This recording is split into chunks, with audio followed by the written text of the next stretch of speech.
의원 발언에 4.3 사건 희생자와 유족단체는 태 의원이 낡은 색깔론을 펴고 있다면서 강력하게 반발했습니다.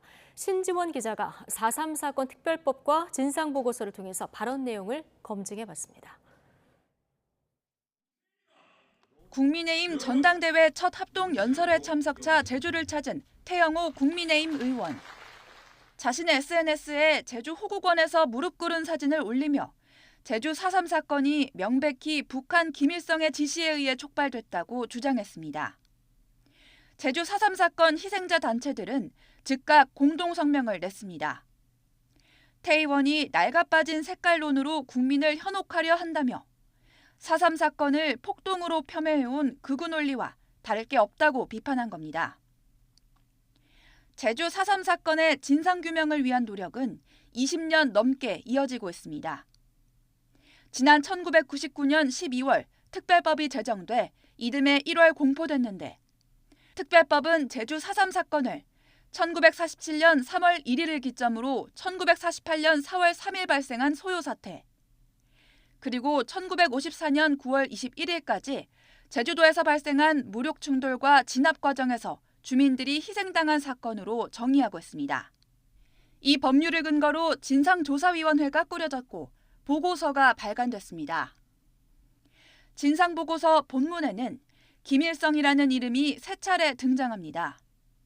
1947년 2월 23일 제주도 민전 결성식에서 김일성이 당시 소비에트 연방 총리였던 스탈린, 독립운동가 박헌영 등과 함께 명예의장으로 추대되었다는 대목과 극우단체 서북청년회 출신으로 월남 이후 제주도민 진압에 동원됐던 한 경찰의 진술, 경찰의 고문으로 자백을 했다고 주장한 피해자 진술에서 고문의 한 종류로 언급된 게 전부입니다. 북한 개입설 발언에 대한 논란이 거세지자 태 의원은 북한 대학생 시절부터 4.3 사건을 유발한 장본인이 김일성이라고 배워왔다고 거듭 주장했습니다. 그러나 우리나라 특별법에 근거한 진상조사 보고서 어디에도 김일성 지시로 4.3 사건이 시작됐다는 내용은 없습니다. 일부 보수단체들이 진상보고서가 가짜라고 주장하며 행정소송과 헌법소원을 제기했지만 모두 받아들여지지 않았습니다. 제주 4.3 사건으로 인한 희생자는 3만여 명으로 추정됩니다. 군사정권 시기 북한 사주에 의한 폭동으로 규정돼 금기시됐지만 노무현 정부 들어 대통령이 처음으로 공식 사과했습니다. 박근혜 정부는 4월 3일을 국가 공식 추념일로 지정했습니다.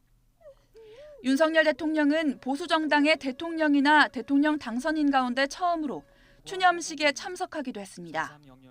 무고한 희생자들을 국민과 함께 따뜻하게 보듬고 아픔을 나누는 일은 자유와 인권이라는 보편적 가치를 지향하는 자유민주주의 국가의 당연한 의무입니다. 진보 보수 정권 가릴 것 없이 진상규명과 희생자 명예회복 노력이 이어진 가운데 제주 4.3 사건이 북한 김일성 지시로 촉발됐다는 태영호 의원의 주장은 사실로 보기 어렵습니다. YTN 신지원입니다.